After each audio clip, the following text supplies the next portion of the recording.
Hey guys, welcome back to my channel. Today, if I'm even in the frame here, we're going to, if I can quit getting hung up on stuff here, we're going to work on this, I don't even know what brand it is. It's some type of a 5,000 watt generator with, I believe it's a Briggs & Stratton Vanguard 9-horse engine.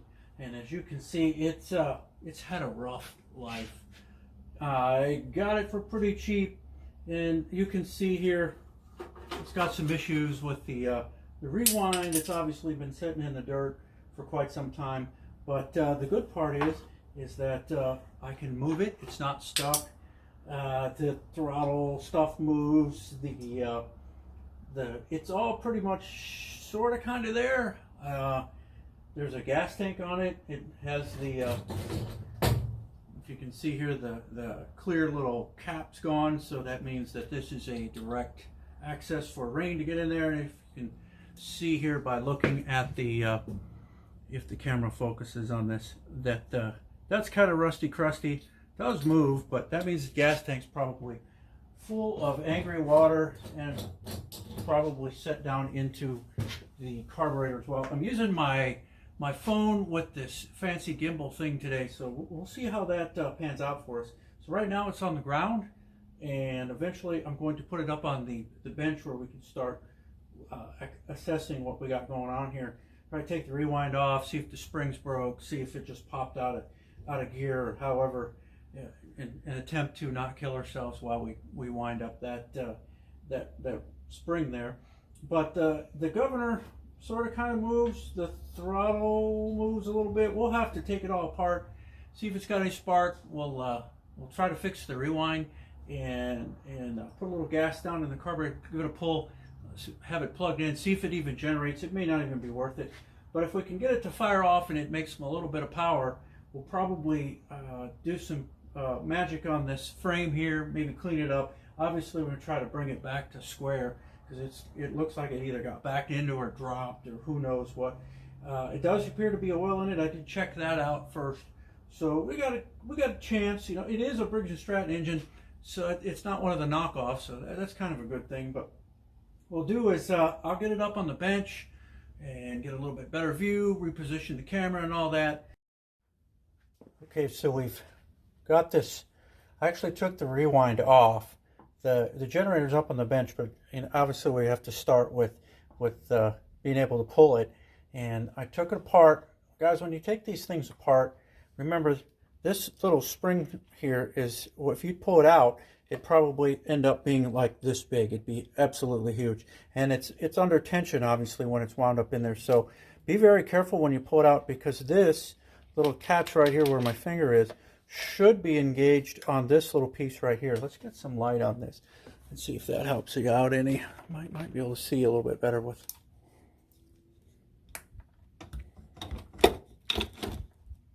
So how bad does that make it? So if you can see, if I get my finger out of the way, that little thing right there is supposed to engage this part right here. And when I took it apart, it was not engaged. It was just kind of idling on there. It wasn't even caught.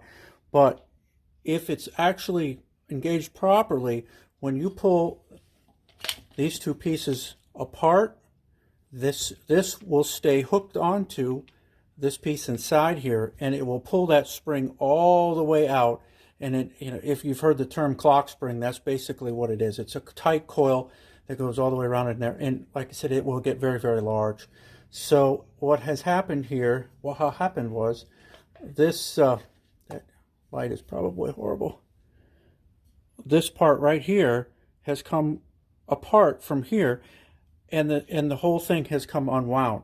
So what we'll end up doing is I will clean it all out, clean all this trash. There's a bunch of sand in it. It looks like it was, almost buried in the sand for a while, or it was set somewhere where the rain was splashing up from the ground and sand was getting all over it. So I'm going to clean all this out, grease this down with some white lithium grease or some type of a lubricant, so because you can see it's starting to rust a little bit. Clean all this sand out, try to get that all engaged. And as I'm going back together with it, I'll bring you back then. But I can't emphasize enough that when you pull these things apart, be very careful, because those springs can hurt you. I've actually had them come apart, smack me in the head, and, you know, make blood. Okay, so we worked on the rewind, wherever I put it. So it's somewhere. I guess I left it on the bench.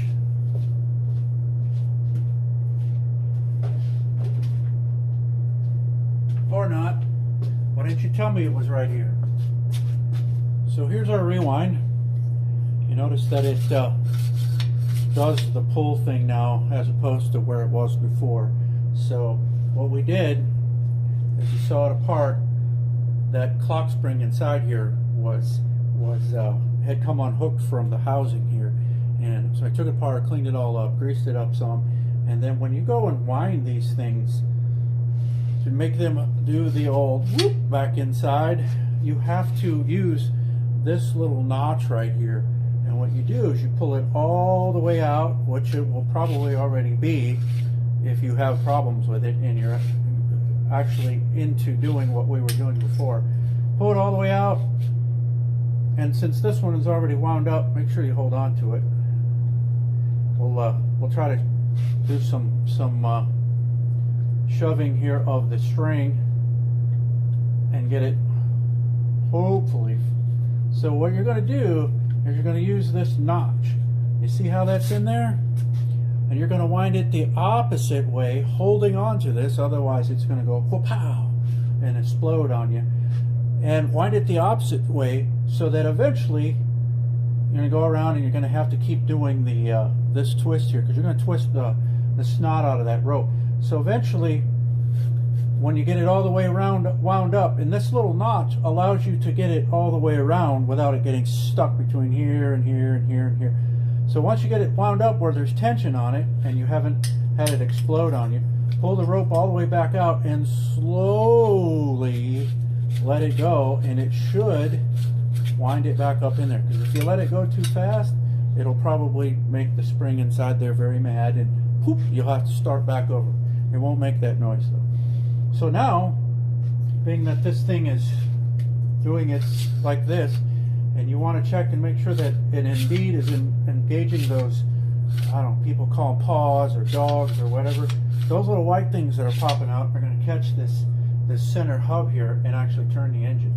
So we're going to put this back on temporarily because I don't really like the condition of it. I'll probably fix it up.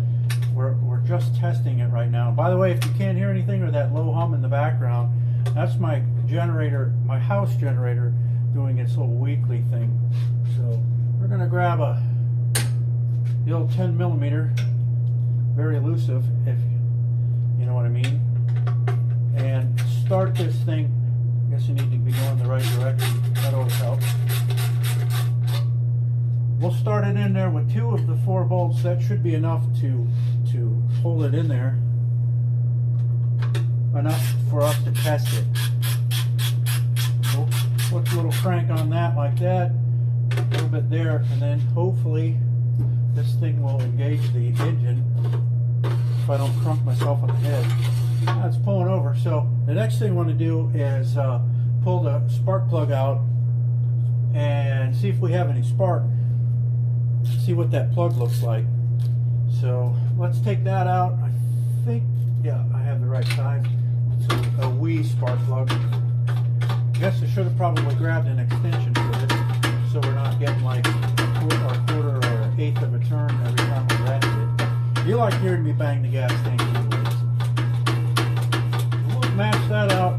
I squirted a little oil or penetrating fluid on these carburetor linkages up here, the governor and the throttle. This one actually has a throttle, which you don't see that too often on a generator. Typically they're fixed because you want it to go to the operating speed, which on these single one lungers is typically 3600 or 3600, and that'll spin the generator fast enough to make 60 hertz theoretically if everything's working. So I don't know why this one has a throttle on it, unless somebody's changed something, or maybe it's supposed to be fixed and it's moving. But I do believe that the butterfly in the carburetor is not really cooperating at the moment. So we're going to pull the spark plug out. Who knows what we got going on here? Actually, that doesn't look too bad. I don't know if you can see that. I'm going to try and get it up there close. The Derek from Vice Grip Garage, he says the art of identifying spark plugs and what they're doing, what the engine is trying to tell you is kind of a long lost art. And I was taught early on that real dark is typically carbon fouling, maybe carbon fouling. It's running a little too rich. But what the ideal condition is a nice chocolate brown, kind of like a lighter brown, not real dark, but a lighter brown. And that tells you that that engine's running pretty decent. Now I see some yuck around the edge here, but that's probably from sitting for a while. So it doesn't look like it's too bad a shape. It's got a little bit, you know, obviously the ground electrode's not touching the center electrode, so it's another thing that obviously makes spark plugs very angry. And there's not a lot of extra crap laying all up in here. Again, I'm probably holding this where you can't see it. I don't know if it's going to come out or not. So we like that. It's good enough for me. We're going to place it back into the spark plug wire here, and then we're going to pull it. We'll find somewhere that it'll ground out and you can see it. Probably not. This thing is probably in the way. So if it does spark, which I'm hoping it will, put on the ignition switch, find somewhere to ground it. And if you see me jump, like I did in the 87 Jeep video, then you know it's got spark and I didn't have it grounded right. So we're on here. Let's see what we got here. I'll try not to mash myself in the face. Oh yeah, we got good spark here. That's awesome. And I've got compression. So I'm going, or at least it looks like it was spraying some junk out. I'll put my finger over the spark plug hole and see if we got anything going on in there. Oh yeah, it's blowing my finger off, so that's a good sign. The next thing we'll do, we'll put the spark plug up here on the box. I've got some of this 2-cycle oil, 50-to-1. I don't know the last time this thing was run. So this stuff has oil already in it, sort of like weed eaters and things like that. We're going to put a little bit down in the spark plug hole, so it's going to do two things. Hopefully it'll lube up the cylinder if it hasn't had any lube in a while, and then on top of that it will also give us a little gas and lube up the rest of it too, so the valves and stuff like that. It'll probably smoke a little bit, but a little oil in it won't hurt it for very long. We're only going to run it just long enough to see if it will make power, and then we'll go through it and clean it all up, because obviously the carburetor's angry. When I got it, I took the fuel cap off and it smells bad in there. What we could do before we do that is take the air cleaner off here and see what kind of evil is lurking inside here. So we'll bump this off. I don't know how it comes apart, but I'm assuming that these little thumb screws do something. But wow, they're either fighting or they're very long-winded. Oh yeah, they're long-winded. Country mile long. We'll take this one out and we'll see if it even has an air cleaner in it. Who knows, maybe there's something living in it, snakes or bugs or bees. Or it's cold enough now, I'm not too worried about bees if they come flying out of here. Oh, look at that, it has an air cleaner, but it is in some pretty rough shape. Lots of dirt and sand and yuck in there. This thing has definitely seen its better days. It almost looks like it was wet, submerged. Carburetor's all nasty looking. Looks like it's gotten wet. The choke is moving, but I don't think anything else is working. It feels pretty tight under there. So anyway, I don't see anything plugged up or plugging up the carburetor. We'll put a little bit of this fuel in it and see what happens. What I'm going to do is just take this tube and put it down inside of it like this. Put my finger over the end. I don't have a nice little bottle that I can just put it in there and squirt it. So we probably don't want a whole lot of this. I don't want it to take off and go nuts on us. Well, this thing isn't working for nothing. Must have a hole in it. Maybe we won't do it this way. maybe I'll have to figure out something else, because this thing seems to, even when I put my finger over the end of it, it's definitely not working. So let me find a different means. I don't think I have anything, any tubes or whatever. I'll figure something out and we'll get it in there. Well, I guess before we do that, we come over here and check the oil. That one's kind of loose. That's not a good sign. Well, it has oil in it and I can see the stick, so I'm not going to taste it. I'm not that brave. So we'll put that back in and I can see that it has oil in it. We'll plug this guy in. This is going to be my light. It's just a standard, I think it's of one of them fluorescent curly Q guys. It should light or at least pop off a little bit if we have power coming out of the generator. So that's plugged in. We need to find something better to put fuel in there with. So maybe, see if you guys are still in focus here. Yep, look at that. So we got a little conglomeration set up here that's probably going to make more of a mess than anything. So I'm going to try, probably unsuccessfully, to pour just the right amount of fuel into this guy and see if it does anything. So here we go. Here's go. So there's just a little bit in there, maybe enough to make it pop. Who knows? We'll put that over here. We'll put the flammable stuff somewhere else, so that in the event of a catastrophic failure fire type situation, we don't burn the whole place down. And now I get to put the spark plug back in. That took forever to get in there in the first, or out in the first place. So, hey, the generator's shutting down, so you don't have to put up with that anymore. Probably should have shot a little bit of something on these threads, but it's going in there a little better now. Can you got a good shot of my elbow there? So if you can see into this carb, eventually we'll have to put it through the sonic cleaner. Hopefully it'll clean up. It's not looking the prettiest right now at the moment. I know a lot of people don't tighten these up, but with me, I'll probably forget about it and never tighten it up. Next thing you know, shoot the spark plug out. So, all right, now if I have enough clearance here, I will try and pull this in. Hopefully that little light over there, can you see that in the, yeah, we got a good shot.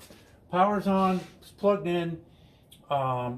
With any luck, we should hear some noise and that thing will kind of flash on for a second. So let's see if we can do this without pulling it off the table. I'm going to get something to stand on.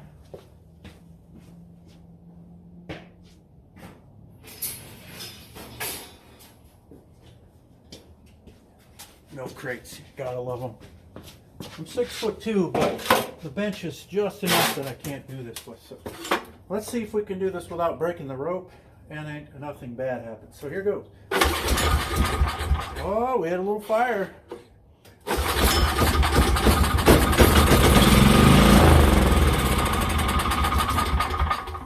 I'd call that a win. Saw the light up, made lots of smoke, and I think it's worth saving. So nothing blew up. I don't know if you can see through all this crap, but it did work.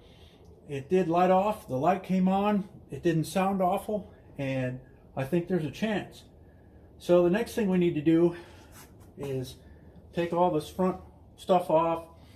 We'll disassemble the carburetor, or at least remove it from the engine. We'll change the oil. We'll make sure all this apparatus in the top here, governor and whatever this stuff is up here, and the choke. Hopefully we get all that stuff back together the right way, and then we have to work on cleaning the gas tank. But I think if I can get the carburetor, or bring the carburetor back to life, we'll run it off a bottle or something like that before we divulge into this scary gas tank. At least it's plastic, so we have a chance with it. The metal ones would probably be tore up through the bottom already. And then eventually, we'll have to take this great looking frame here and try to tweak it back a little bit. I think we're going to have to get creative and use the lift and do some strapping stuff. So I'll take the carburetor off. Hey guys, it's like, I don't know, a couple of days later, we'll just say that, and we're back on this this old, I don't even know who makes this generator, but it was one of these ones I picked up pretty cheap, and I thought, wow, it's fun. I might make a video out of it and see how much fun we can have with it. So as you saw in the other couple of videos, we got it apart and got it kind of fired and made light over there, but it had been setting and it had been well abused. It was angry. So what we got here is the carburetor, and yeah, I took it apart and I didn't really film it too much. In fact, what I filmed didn't come out too well. So there's a lot of videos on that. In fact, if you want to learn carburetor rebuilds, watch Musty One. He's got it down. You know, he can show you all those little tricks and ins and outs, and he makes it interesting. I think I'll just bore you, as I probably have in some of my other videos. So I'm spinning this guy around. This was quite a bit worse than it looks now. So yeah, you see it's not too happy right in there. I don't know if you can, let's spin it around. Yep. See, this whole part right here completely froze up. I had to beat that out of there, heat it up with the torch. Well, not the oxyacetylene, but you know, the butane torch, and do some pure magic on it to get it out of there. And you see it's working pretty good now. But it's got these tiny little microscopic passages in it. So I thought, well, I'll get a kit or some parts. You know, the O-ring in here for the float bowl was pretty tore up, and I thought I had another one. And the one I had, I kind of rigged in there, but I don't think it's going to work. So we went through and cleaned it out the best I could with the old sonic cleaner thing there, and it did a really good job. But sometimes these carburetors get to the point to where you just can't get them clean. Like all this in here, this was just full of nasty, evil stuff. And I don't know if I got it all out. And I tried blowing it and using carburetor cleaner and all that stuff. The bowl itself inside here was just full of nasty corrosion. And it was just mad. Just angry. So anyway, I did the worst thing I could possibly do. And I bought a Chinese knockoff for $26 off of Amazon or eBay or something like that. I don't remember which one it was. But it looks the same. It just doesn't say made in, well, this one says made in Japan. The box on the other one, the new one, says made in China. Guess they're close to each other somewhat. Well, not really. But a lot of stuff comes from there.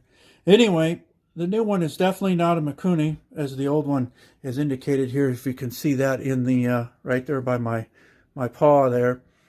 It is definitely not that. The new ones from Briggs & Stratton were like $140. Well, truth be told, I paid $25 for this whole thing, and it's just not worth it. You've seen it. It's been beat. It's been bent over. Probably run over. The motor mount down here is like sagging. It really is just one of those things where we'd like to just see if we can get it running and you know, play around with it and make some good content. So what I've done already is kind of compared the two together. I'm sure the pilot jet and the main jet are who knows if they're the same ones or not. We're really just going to see if we can get it to run. As I stated last time, when we were, I don't know, maybe it was a while back. The weird thing about this is it has a throttle control here. Oh, excuse me, that's the choke, and a throttle here. I've never seen that, so I don't know if this engine belonged to this generator or somebody's done some swapping over. Typically they don't have a throttle because you want the engine speed to stay at a constant, and you don't want to underspeed it and then potentially overload the thing or overload your generator. So you want the governor here, this thing. Let me put my hand in the way. Well, anyway, it's right here at the top of the screen. You want that thing to control the speed of the engine, not your little, you know, that makes it go fast and slow like a lawnmower. Some generators have like a slowdown on it, so like when it's not in peak demand, or you're not pulling your your 1,000 amp welder or something like that, that it can slow down and theoretically save some fuel. But this one is just cheap. It shouldn't have all that. And then another thing I noticed that is on the top of this, and it's probably out of the screen here. And once we get it down, I'll show you what I'm talking about. There's some stuff that looks like somebody did some rigging. No, shocking. Couldn't, no way. But yeah, unfortunately it does. But getting back to it, so what I've done is I looked at them and they look the same. I put a new gasket in between the base of the carburetor and the engine itself. I did not replace the one after the spacer because I didn't disturb it. We're just going to hope that it's okay. And the back of this throttle plate, whatever it is, still has one that looks pretty well intact on it. So what we're going to do now is I'm going to try and finagle this piece here onto the carburetor. And when I do that, I'll have to try and line up, because the choke lines up into this thing too somehow. So we're going to have to do some playing around. Whoop, we don't want it to do that. So just bear with me. You're all screaming at me going, what in the world are you doing? Well, I'm trying to make it work. So I'm going to pull this off back here a little bit. I've already attached the fuel line, because when we started this thing, it didn't, it took me forever to get that thing on there. And I don't want to go through that again. So I tried to set some of this stuff up and make it so it's not quite so stupid looking. So anyway, if I hold this here and I flip this old choke butterfly should move. Well, maybe not. Maybe it needs to be moved. I don't know. Maybe it's different than this one is. Let's see. Whoops, we should probably flip it the right way. It looks like it's in the right spot. Looks like you're just supposed to turn that. Maybe I'm going the wrong direction with it. Let's try the other way. Well, no, that isn't going to work either.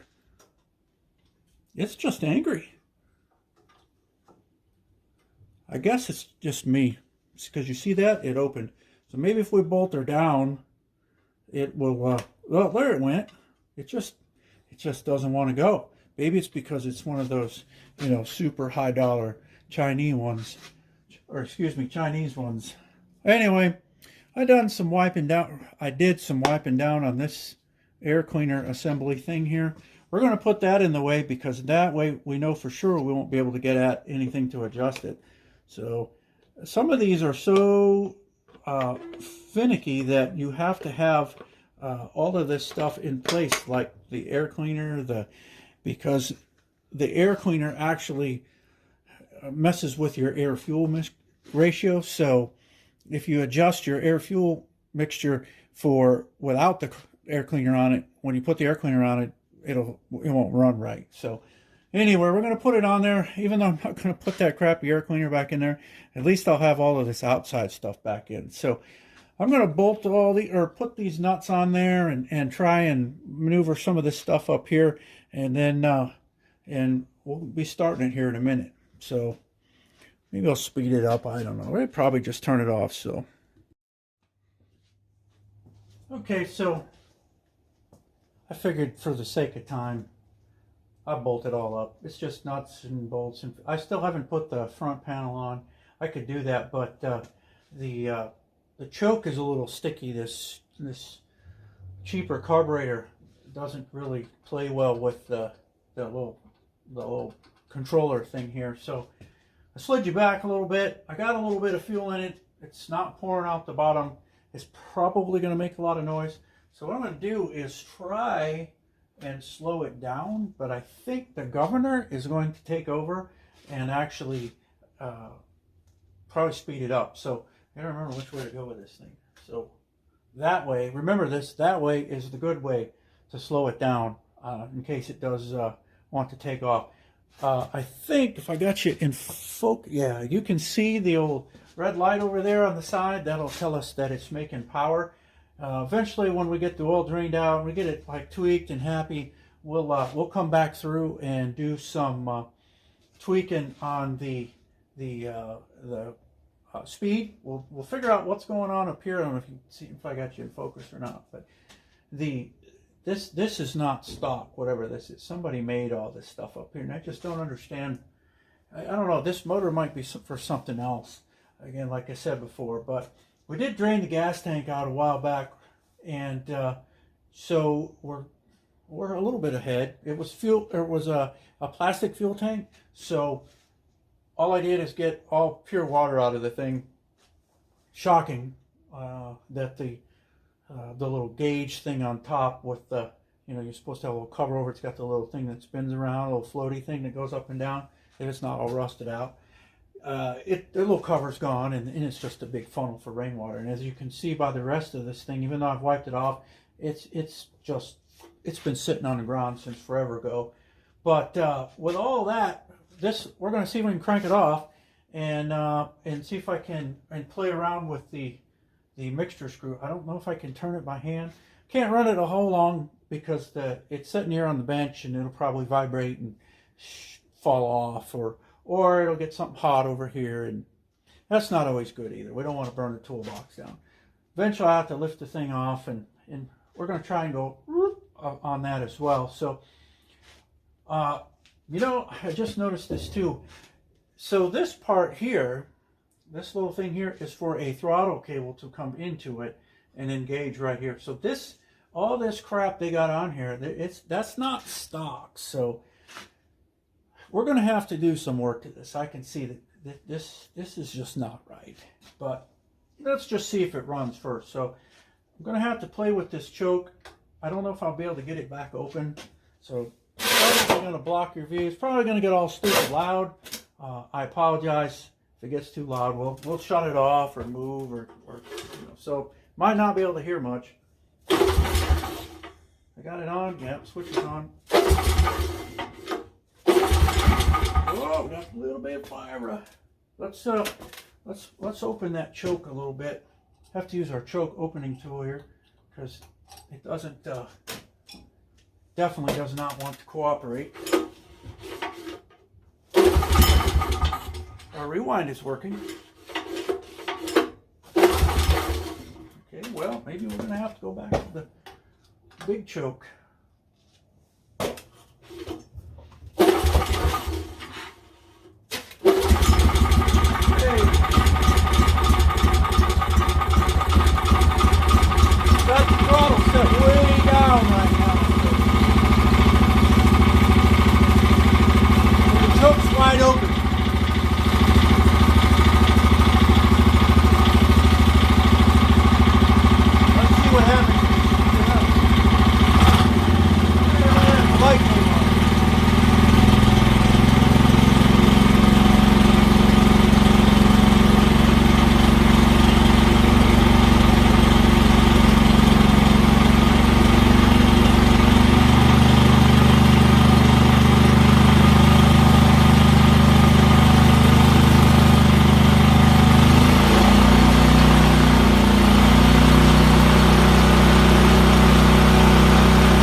I'd call that a win. Still got to play around with the idle mixture. I probably need to move it somewhere. We're going to have to put a frequency meter on it and see where it's at. It's got this little throttle stop here, which I would like to put it up to the throttle stop and then let the governor take over. But the problem is when you move this moves. See, when I move this should be like a suggestion, and this is like the control. So when I do that, not everything should move. It should be like, okay, I'm going to go to where I think I should go, and then I'm going to let this part down here, the governor, control it based on the speed of the engine or the demand of the generator. Which is also the demand of the generator affects the speed of the engine. So anyway, it runs, it makes power. I'm going to do some tweaking, cleaning, change the oil on it, put the rest of the bolts and the rewind in it, see if I can find another air cleaner, clean it up. It's nasty. It's bad. Do something about this ancient fuel line here, and then attempt to research how in the world I'm going to fix up this crazy throttle system. Because like I said, that's just not right at all. That's not the way stuff works. So I really think that this piece that they put in here, this piece of wire, that shouldn't even be there. The spring should just kind of suggest to it what it does, and then again, like I said, the governor will overcome that spring tension if it needs to or not. Like, see my hand moving? Yeah, it's cool. Anyway, we'll do some tweaking on it, and this probably be it for now until I bet you're only seeing half my face. I'm gonna have some serious editing to do. I'll tell you what. I'll get down like this and get in the way, and you can see my ugly mug. So anyway, I want to tell you, all of my 100 plus subscribers, thanks for hanging out with me. Thanks for actually subscribing. And if you get into this isn't much of a tutorial or anything, but it's proof that it doesn't take a whole lot of effort to get into these old things and fix them up. The big key is you got to get all that old nasty gas out of them. And I'm telling you, with the gas that's out there now, if you're not running non-ethanol, it doesn't take very long for the fuel to just get fussy and plug everything up. These little carburetors, they don't like this ethanol gas that is out there now. They get really fussy. Oh man, I bet I'm just like stupid in the way here, or not in the view. But hey, it's a new camera setup. Comment, tell me, that's okay. I'm learning. But like, anybody can get into these things and clean them out. I didn't go into a huge tutorial on how to clean the carburetor.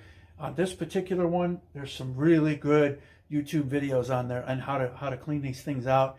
This one, I believe, was just too far gone. They get to a point to where you just can't get them clean anymore. That aluminum corrodes and gets nasty, and you just can't get them cleaned out because they swell up, or they get that white powder stuff inside there. You just can't get it out.